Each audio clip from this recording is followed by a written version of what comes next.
Greetings, children. Welcome to the online classes. This is Aishwarya. Please like and subscribe the channel for the further updated videos.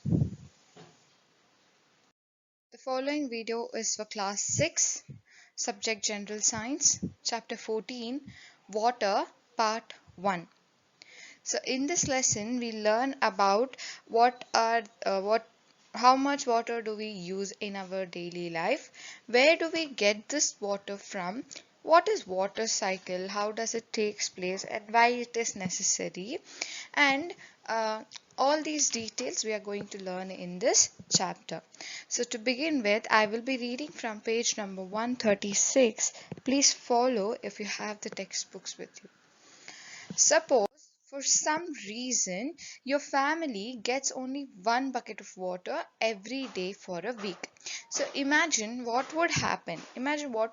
You're just getting one bucket of water, including drinking, washing, cleaning, everything, including everything. You're just getting one bucket of water every day for a week. Would you be able to cook, clean utensils, wash clothes, or bathe? What are the other activities you would not be able to do? What would happen if we do not have easy access to water for a long period of time? Easy access to water means as soon as you turn on your tap, you will get the water, isn't it? But if you don't get that water for a very long time in the taps in your houses, it will become very difficult for us, isn't it? Yes.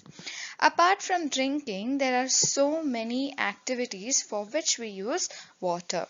Do you have any idea about the quantity of water we use in a single day? So, different uses of water, they can be drinking, brushing, bathing, washing utensils, washing clothes, toilets, cleaning floor, and many other activities. We need water in our daily life. So, how much water do we use? How much water are we using every day? And how do we calculate this water? There is one small activity. List all the activities for which you use water in a day. That is activity 1.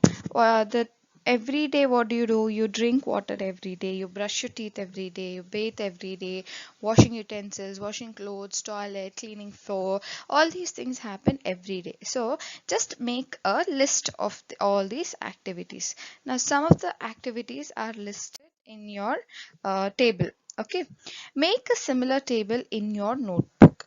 Throughout the day, measure the amount of water used for each activity by you and other family members. You may use a mug, a glass, a bucket, or any other container to measure the amount of water used. You don't have to put it in the liters or milliliters. You just have to. Now for drinking, you can write it as 4 bottles, 5 bottles, or 6 water bottles.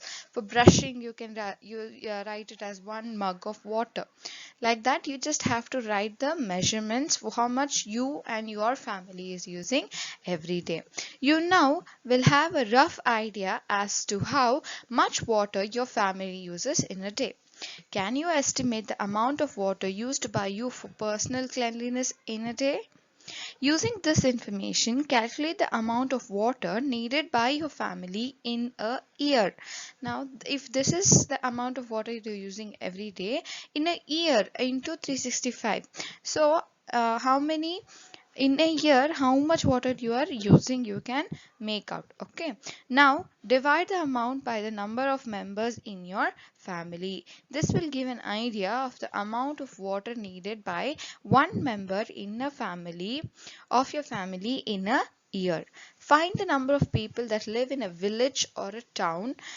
You may now get an idea of amount of water needed by your village or town in a year. So you can wonder, just 4 or 5 people are using so much of water in a year. How about hundreds of people living in a village or a city using the same amount of water every year? Now Bojo wonders whether people living in different regions of the country get the same amount of water. Are these regions where people do not get adequate amount of water? How do they manage? They manage in such a way that they can save the water. Okay, they all the places they don't get this equal amount of water. Now you have listed a number of activities for which you use water. Do you think our water requirement is limited to the activities like this? We use wheat, rice, pulses, vegetables and many other food items every day, isn't it? We know that some of the fibers that we use for making fabric comes from plants. Now, is water not needed to grow these? Can you think of some more uses of water? Water is used in industries for producing almost all the things that we use. So we need water not only for our daily activities but also for producing many things.